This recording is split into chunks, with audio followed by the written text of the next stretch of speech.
So, this is Nick Williams. Hi, I'm with Jules Lewis. Hi Jules, how are you doing? Hi Nick, really good, thank you. Good, lovely to see you in my home. Absolutely, beautiful. Yeah, so thank you for being here. Now, we've known each other for a couple of years and we're on kind of very parallel paths really, aren't we? Both have a passion for kind of worthwhile work and getting to the heart of work and what it's about. Yeah. So, you know, your journey, you've called it kind of worthwhile work. Yes. But your journey into worthwhile work started when you were doing a job that you didn't particularly enjoy, is that right? Can you tell us a little bit about your own story? Yeah, absolutely.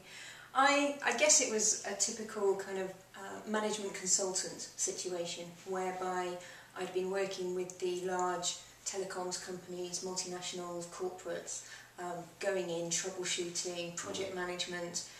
For 5 years I've been living in the States and travelling all over the States, non-stop, 80-hour, 100-hour weeks. Wow. Yes, non-stop. And I woke up one morning in California and just thought, I have no idea what my life is about, where it's going, where my life has been for the last 2 years. And it was a wake-up call. And from there, I just thought, okay, this is it, enough. Corporate world, bad. I don't want to be on this path anymore. So I got involved in yoga. And did a yoga teacher training and lived for about 9 months in the redwoods, camping out, doing the good hippie stuff, hence the corporate hippie. But I came back to the UK and I realised that I do actually enjoy business. I do enjoy working with clients. I think I'm a born consultant. I think I love the idea of going in there, having a problem to solve, meeting new people, having adapting, conversations, relationships, having to build relationships and trust very quickly. And heart connections as well, which is what made it worthwhile. But at the same time there was this feeling of like, yes, but there's got to be something else. And so there was this constant conflict inside between my mental idea of what worthwhile work should look like. And I think that a lot of people are kind of brought up with the idea that worthwhile work means being a teacher or being in public services, being a nurse, or working for an NGO, working in the third world. Yeah, kind of good, worthy work. Good, worthy work. And I couldn't find a way to reconcile this idea that I could be of service within a corporate, high-paying environment. Well, it's a good catch, because I think for anybody watching this, I think I certainly talk about that as being a big conflict that I think many of us have, or a disconnect, which is you either do good or you earn money. Yeah. You can't earn money and do good. Almost by definition, if you're earning a lot of money, you can't be doing any good kind of idea. Absolutely. So for everyone watching this, I think that's a really important point that most of us trip ourselves up on, is that disconnect between doing good and earning money. So how did you start beginning to reconcile those? I think for me the starting point is I made a very deep commitment to, I suppose, to a vision, to an idea that I could be of service in the world. I didn't know what it was going to look like, and I think I realise that's a paradox, having a vision and not knowing what it's going to look like. But the vision in my mind, even though I didn't know what it was going to look like, was one whereby I could get paid in a way that would fulfil me. The other part of my vision was that I would have freedom. Freedom is one of my huge values, independence.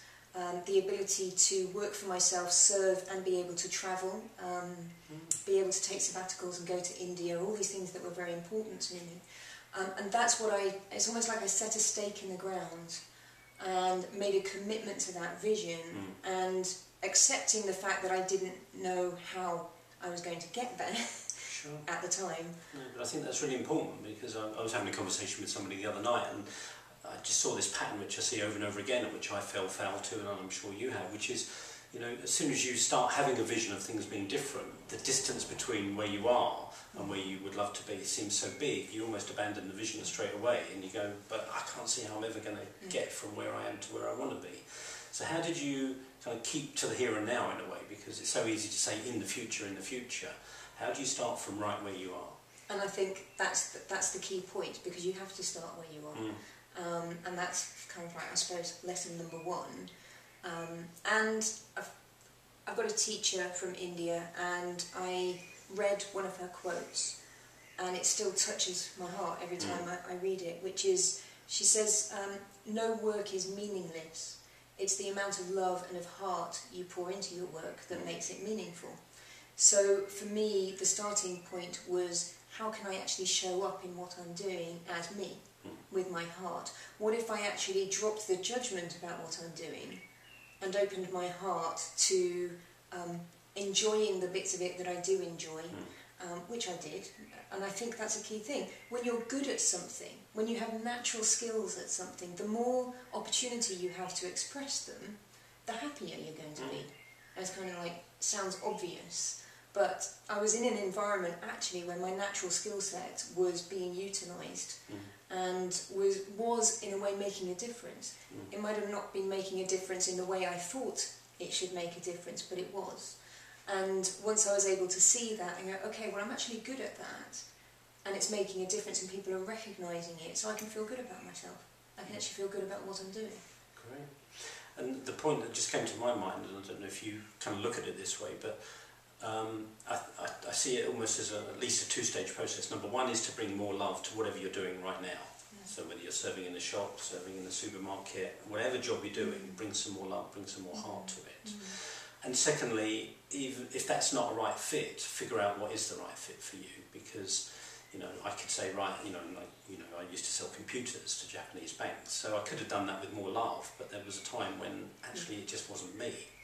So what's your take on the idea that, you know, there are certain things that we're most naturally inclined towards? You know, I talk about the work we're born to do, but I know that I can best express my love through speaking and writing and communicating and coaching and having those conversations with people. So do you also believe that, you know, you can use anything for love, but there are also some things that will be better fits for you to express that love in the world? Yes, I do. For me, worthwhile work is kind of like, there are three core components of worthwhile work, which is one, what we've discussed, which is your natural skill set. What are you naturally good at? What are your qualities and your talents that you're naturally born with? The second one is, what are you passionate about? And that's the heart area. So, you know, where do you feel called to make a difference and to serve? And I feel most people who want worthwhile work are doing this out of a true desire to serve. So what are you passionate about? What calls your attention? And the third bit, the third component, is who are you most called to serve? So it's the natural, how can you align what you're naturally good at, what you're passionate about, and the people that will most benefit from what you have to offer. And those three things make up worthwhile work for me. Fantastic. Okay, well maybe we can talk about those more in a minute, but let's wrap this part of the conversation up. Thank you very much. Hope you've enjoyed watching this. Thanks.